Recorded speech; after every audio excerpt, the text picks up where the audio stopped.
Avoid any unnecessary trauma, such as friction from clothing, excessive motion, and playing with the jewelry. You don't want to sit there and move the bar back and forth in the hole. I know it feels kind of funny, kind of cool, but don't do it. All that's going to do is increase, like, it's going to make it want to heal faster, and it's going to create scar tissue, which can lead to keloids, which are not pretty. It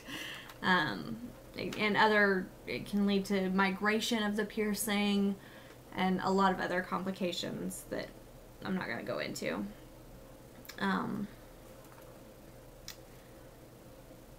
Itching in the area is normal.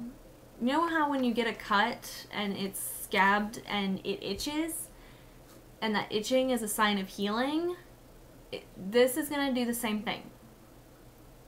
Try your hardest not to scratch it, because that's going to put bacteria and stuff in there. But itching is normal. Just know that. Just a quick note, piercings may seem healed before the healing is complete.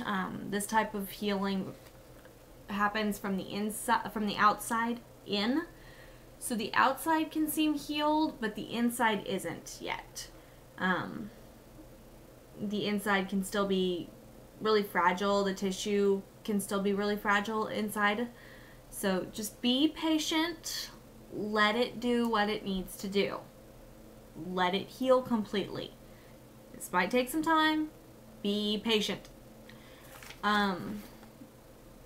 Healing takes approximately a year to completely heal, outside and in.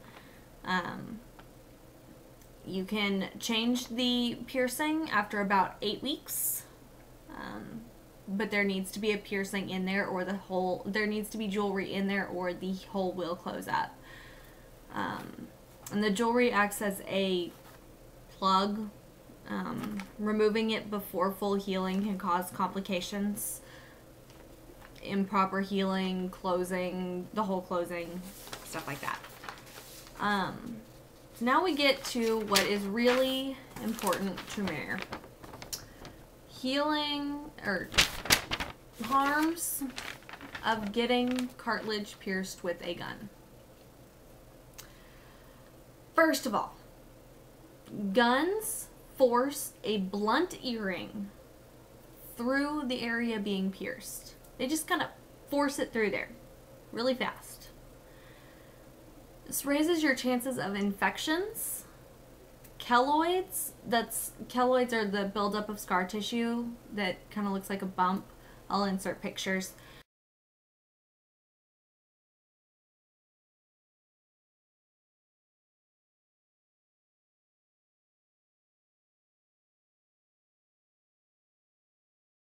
Cysts and abscesses.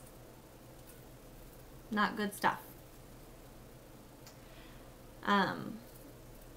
It also increases your risk. It doesn't increase your risk, because you're not going to have this risk when you get it done with a needle. The forcing it through, the way that it forces it through, it can possibly shatter the cartilage. I'm actually dealing with that right now. I had some cartilage shatter. Luckily, it's not bad enough that it's gonna result in ear collapse. I'll insert a picture.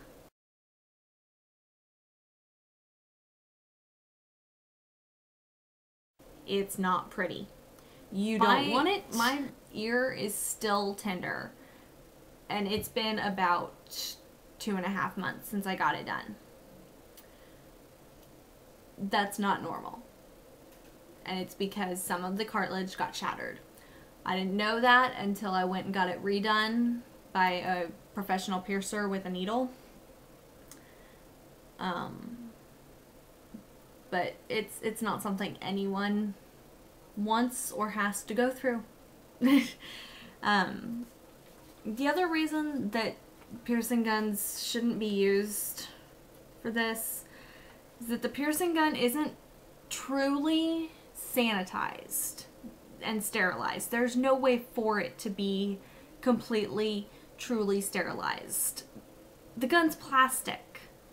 The method that would have to be used to truly sanitize it 100% would melt the gun, making it not functional. All they do is wipe it down with an alcohol swab.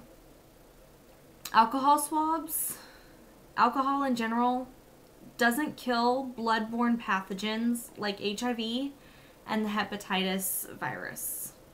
So if those things happen to be on that plastic gun,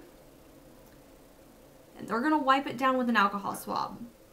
And those things are still going to be there. The HIV and the hepatitis virus and other bloodborne pathogens are going to be on there, increasing the risk of them getting, and then that's going to be close to your ear where you're getting a hole pushed through.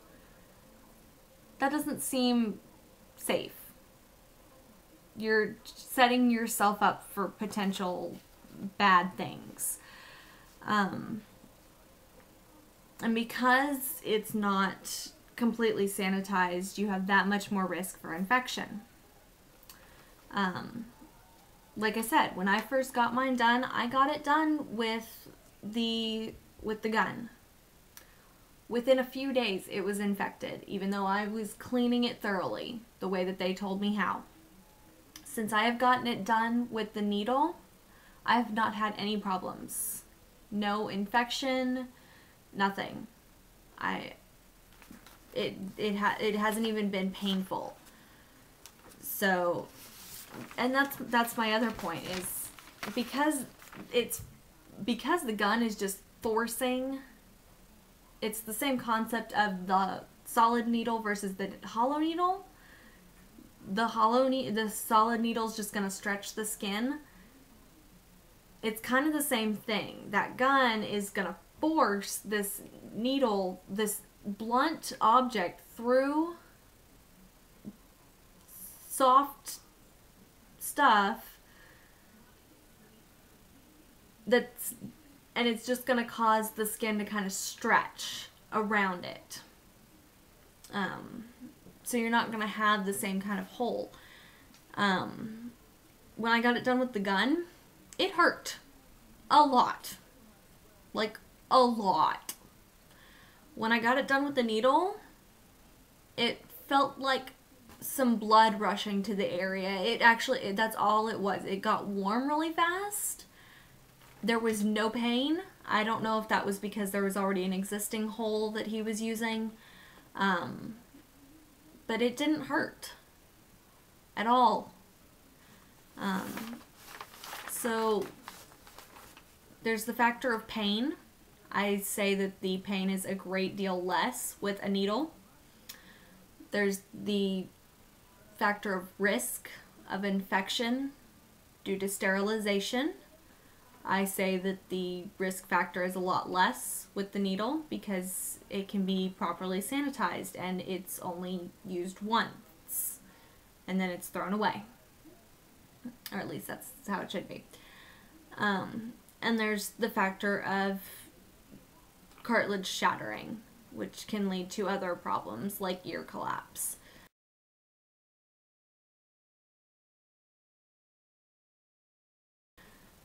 So that's that. That's what you're looking at if you want to get your cartilage pierced, your helix pierced. That's this, again, the helix is this area up here. So there you go. I hope this was helpful to some of you, most of you. If you have any other questions, leave them in a comment below and I will do my best to find answers for y'all. Have a good day, night, whatever time it is for y'all, and I'll see y'all next time.